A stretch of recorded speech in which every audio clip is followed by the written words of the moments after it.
গভীর রাতে আচমকায় ভয়াবহ অগ্নিসংযোগে পুড়ে ছাই 3টি দোকান। ঘটনা তেলিয়ামুড়া থানাধীন এক্সচেঞ্জ চৌমুহনী এলাকায় বুধবার রাত আনুমানিক 12টা 30 নাগাদ।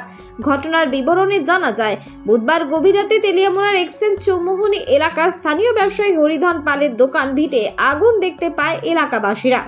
সঙ্গে সঙ্গে তেলিয়ামুড়া দমকল দপ্তর খবর দেওয়া হয়। খবর পেয়ে ঘটনাস্থলে ছুটে আসে দমকল বাহিনী। ততক্ষণে 3টি দোকানে আগুনের লেলিহান শিখা প্রায় গ্রাস করে নেয়। খবর পেয়ে ছুটে আসে তেলিয়ামুড়া থানার পুলিশও। দীর্ঘ ঘন্টা প্রচেষ্টার পর আগুন নিয়ন্ত্রণে আনতে সক্ষম হয় দমকল বাহিনী। আগুন লাগার কারণে 3টি দোকানঘর সহ যাবতীয় সামগ্রী পুড়ে ছাই হয়ে যায় সম্পূর্ণ। এতে প্রায় 20 লক্ষাধিক টাকার ক্ষয়ক্ষতি হয়েছে বলে প্রাথমিক ধারণা। এইদিকে আগুন লাগার কারণ জানা না গেলেও বিদ্যুৎ সংযোগ থেকে ঘটতে পারে বলে অনুমান করা হচ্ছে বলে জানান দমকল দপ্তরের কর্মীরা।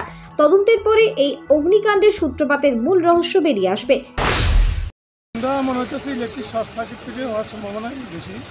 মনে হয় ইলেকট্রিক শর্ট সার্কিট বলে বোঝা যাচ্ছে, যেহেতু দোকান বন্ধ হতো বোঝা যাচ্ছে। স্যার, এখানে টোটাল কয়টা দোকান পুরা গেছে? টোটাল 3টা দোকান। কি মনে করছেন কিসের থেকে আগুনের সূত্রপাত? তো আগুনটা মনে হচ্ছে ইলেকট্রিক শর্ট সার্কিট থেকে বোঝা যাচ্ছে। কোন জায়গাতে ঘটনা?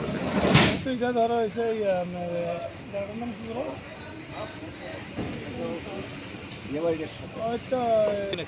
টেলিফোন এক্সচেঞ্জের সাথে।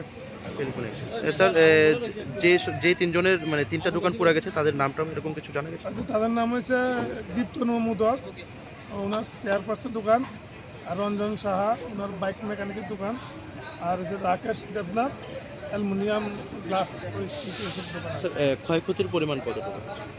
আনুমানিক 12 লাখ টাকা হল। এখন আগুন নিয়ন্ত্রণে আছে? আগুন মোটামুটি নিয়ন্ত্রণ আমাদের। তেলিয়ামুড়া প্রতিনিধি রিপোর্ট, লঙ্গাই টিভি।